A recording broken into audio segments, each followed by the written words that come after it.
নবী সাল্লাল্লাহু আলাইহি ওয়াসাল্লাম বলেছেন, তোমরা কি জানো সবচেয়ে বড় মিসকিনকে, দরিদ্র মানুষকে, মিসকিনকে? সাহাবীরা বলছেন, আমরা তো মনে করি যার সম্পদ কম সেই মিসকিন। নবীজি বলছেন, না, প্রকৃত মিসকিন সে ব্যক্তি নয়। প্রকৃত মিসকিন সে ব্যক্তি যে কিয়ামতের মাঠে উঠবে, উহুদ পাহাড়ের সমান নেকি নিয়ে উঠবে।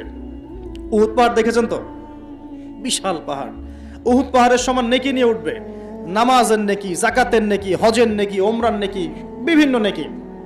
কিন্তু দেখবে সামনে বহু মানুষ দাঁড়িয়ে আছে। কেন দাঁড়িয়ে আছে?